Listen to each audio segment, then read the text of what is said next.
vous apercevez qu'en fait nous lisons souvent le Coran à des niveaux beaucoup trop superficiels. Et moi c'est des choses qui, encore une fois, des relectures et des relectures, à des moments donnés je m'arrête, je dis mais j'avais même pas vu ça. Allah subhanahu wa ta'ala, il vous parle au niveau de votre intelligence et de vos besoins du moment. Et vous dites écoutez, je suis seul, un jour je vais me retrouver vers Allah subhanahu wa ta'ala. Wa kulluhum atihim yawma al-qiyamati farda, chacun sera seul. Inna lillahi wa inna ilayhi raji'un. Même avec le couple, tu as Dieu et tu vas retourner à Dieu. Et le prophète, il nous a enseigné cette solitude même à deux. Bien. Et à un moment donné, il nous dit dans le Coran une chose qui parle à l'individu, mais qu'on doit comprendre en couple. Il y a un verset du Coran qui parle à l'individu, mais il faut le comprendre à deux. La yukallifu Allahu nafsan illa wus'aha. Dieu ne demande pas à un être plus que ce qu'il peut porter. Et souvent, nous on reprend ce verset, on le lit tout seul.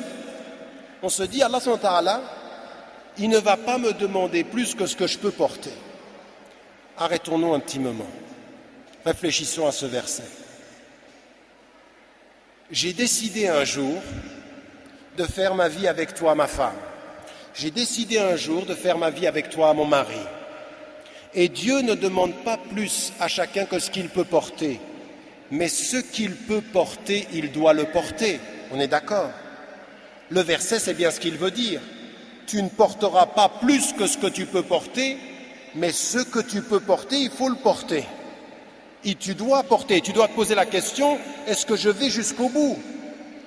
Implicitement, la question de Omar, radiallahu anhu, quand il va vers le compagnon et lui dit, est-ce que tu sens rih al-nifaq, est-ce que tu sens le parfum de l'hypocrisie sur moi?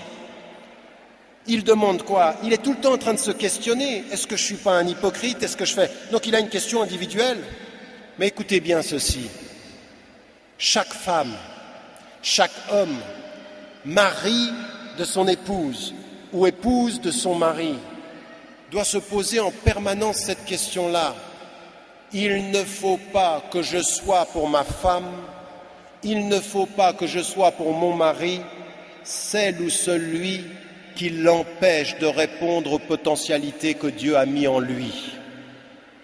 Écoutez-moi bien, Allah subhanahu wa ta'ala a dit, tu ne dois pas porter plus que ce que tu peux porter, ça veut dire ce que tu peux porter, tu dois le porter. La personne qui vous accompagne doit faire attention à vous permettre de porter ce que vous devez porter et de vous y aider. Et ça, c'est très important. C'est tellement important que si je suis ta femme, que si je suis ton mari, il y a des hommes, ils sont accompagnés de femmes qui ont des potentialités extraordinaires. Elles ne peuvent pas s'épanouir parce que l'homme, il pense à lui et il ne pense pas à elle. Et le jour du jugement dernier, Allah subhanahu wa ta'ala posera la question, est-ce que tu as fait tout ce que tu pouvais faire? Le mari sera responsable de ne pas avoir laissé sa femme s'épanouir, accomplir ce qu'elle avait à faire. Il y a des femmes d'une compétence extraordinaire. Et s'il y a une chose que vous ne trouverez jamais chez le prophète, toutes les femmes qui sont apparues et qui étaient ses épouses ou les femmes qui étaient des compagnons du prophète, elles sont allées au bout de leur potentialité. Et nous, ce que nous devons faire dans notre couple, je suis là pour te permettre d'aller au bout de tes potentialités. Je suis la protection de tes fragilités et le chemin de tes potentialités. À la femme comme à l'homme. Que tous les maris qui sont ici, que toutes les femmes qui sont ici se souviennent bien de ça. Le prophète s'appuyait sur l'intelligence et l'épanouissement de chacun. Vous ne faites pas un couple sans épanouissement potentiel. Chacun doit le vouloir pour soi et chacun doit le vouloir, incha'Allah, pour l'autre. Le prophète, l'affection visible. Il protège de la foi ses enfants et de son affection.